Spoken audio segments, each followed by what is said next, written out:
prestigious Wildlife Photographer of the Year competition, which is now in its 50th year, is back again with a selection of photographs from across the world that will both inspire and amaze you. And this year, they've taken things to a new height by introducing the People's Choice category, which means that you at home get to choose your favorite photographs. Now, joining us via Skype from New Zealand is renowned award-winning photographer, author and broadcaster you.And, who's also a judge of this year's Wildlife Photographer of the Year competition. Tom, thanks for joining us. Now, as a judge at this year's awards, how important is the Wildlife Photographer of the Year award as a showcase of what's on offer and also as a platform for photographers to get their names out there?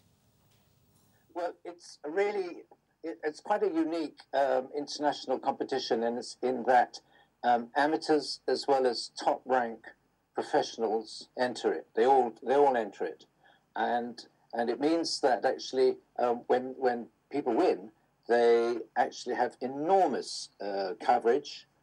This show now has been going on for 50 years, so everybody knows it, everybody looks forward to it. It's one of the most popular shows anywhere it goes because people love beautiful pictures of wildlife. So winners actually get huge coverage, huge exposure, and it has been known to really kick-start the careers of many important wildlife photographers. Indeed. Now, you've had over 42,000 entries this year, so how do you go about choosing that winning photograph? My basic answer is actually, it's just one word in a first instance, and it's love. You've got to fall in love. It's got to hit your heart, it's got to hit your stomach, it's got to make this feeling in you of wow. And it does need to have this wow, this X factor. But that's the subjective bit. And then after that, after you've fallen in love, then you do the kind of slightly hard-nosed evaluations. Like in the Wildlife Photographer of the Year, it's very important for us that the pictures are obtained ethically. And then you start to build up a profile of something that's going to be prize-winning. And I must say, I think a lot of the pictures we've seen here will make you fall in love. And I think, to a large extent, the life of a wildlife photographer is often very romanticized. A lot of people think, you know, it's this incredible life of just traveling around, amazing experiences and seeing the world. But what's the reality of it all, and how much work goes into getting that priceless shot? Well, you know, the old rule is that fortune favors the prepared. And these guys are prepared.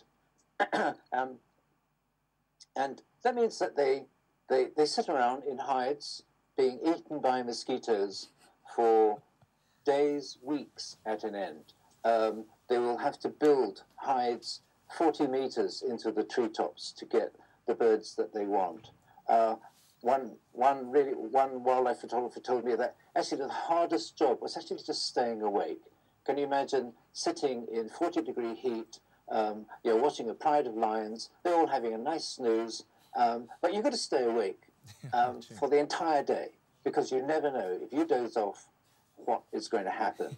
You know, and plus the animals themselves, sometimes they play along with you and we get fantastic results, and at other times they just don't. You will have 99 disappointments before you get the one success. So yeah, it's wonderful work to be. It takes you to wonderful places, but these guys have to work very hard for every single shot that they make.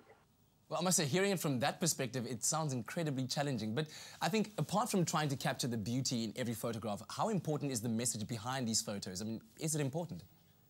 My personal feeling is that one of the most important jobs that we've got now with the competition is to show people and tell them, hey guys, you love this is beautiful, and this is wonderful, but do you realize that actually this is a record of the third, fourth mass extinction, and this mass extinction is being caused by us, you know, by what we do, by our farming practices, by our industrial practices, and the rest of it. So that's a very important part of what this competition is doing.